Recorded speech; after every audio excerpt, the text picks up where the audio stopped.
श्रीमद् भगवद गीता पर हमारी इस विशेष चर्चा में स्वागत है। ये हमारी श्रृंखला की समझिए पहली कड़ी है जी। और हमारा प्रयास यही रहेगा कि गीता के हर अध्याय को बहुत सरल और सहज भाषा में समझें। बिल्कुल। ताकि इसकी जो बातें हैं वो हम सब अपने रोजमर्रा के जीवन में उतार सकें। सही कहा, क्योंकि गीता देखा जाए तो कोई सिर्फ पुराना ग्रंथ नहीं है। ये तो जीवन से जुड़े हर सवाल, हर मुश्किल का हल बताती है। बिल्कुल। जैसा कहते हैं कि इसमें वेदों और उपनिषदों का सार है। हाँ, सार तो है, लेकिन इसको ऐसा नहीं समझना चाहिए कि ये बहुत जटिल है या समझने में मुश्किल है। अच्छा। नहीं, ये तो जीवन की जो व्यवहारिक सच्चाइयाँ हैं, जो हमारी अपनी समस्याएं हैं, उन पर बात करती है बहुत सीधी तरह से। तो फिर चलिए पहले अध्याय से ही शुरू करते हैं। अर्जुन विषाद योग। जी, अर्जुन का विषाद, उनका दुख और उनकी दुविधा। हाँ। तो कहानी शुरू होती है कुरुक्षेत्र के मैदान में।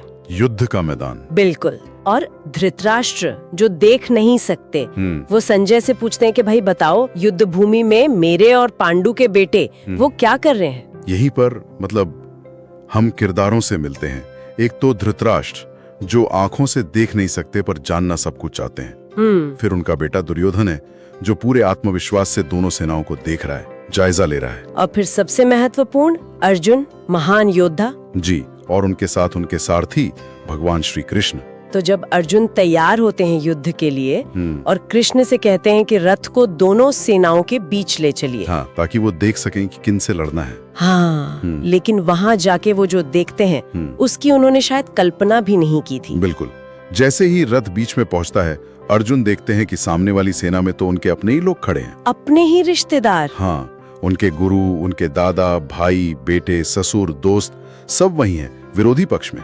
हाँ, ये देख के तो किसी का भी दिल बैठ जाए। बिल्कुल। अर्जुन का सारा उत्साह वहीं खत्म हो जाता है।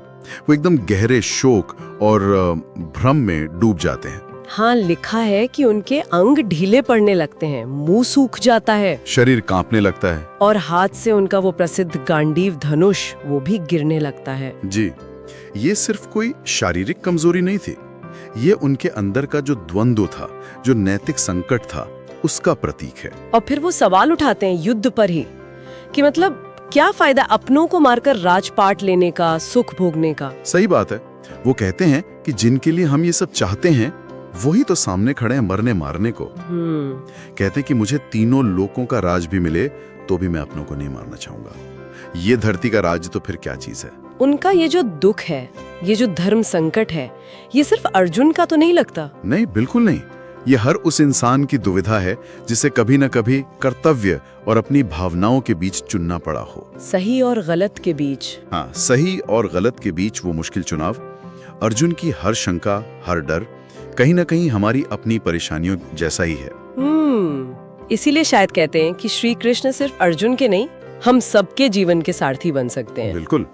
तो ये जो पहला अध्याय है, ये हमें कर्तव्य, जिसे धर्म कहा गया है, और व्यक्तिगत मोह, इसके बीच का जो एक शाश्वत संघर्ष है, उससे मिलवाता है। और यहीं से गीता के जो महान उपदेश हैं, उनकी नींव पड़ती है।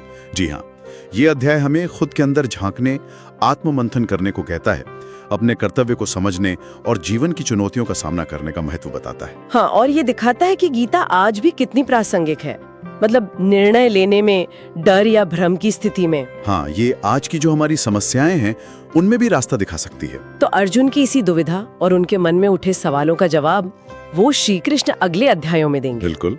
तो गीता की इस ज्ञान यात्रा में हमारे साथ बने रहिएगा। जी।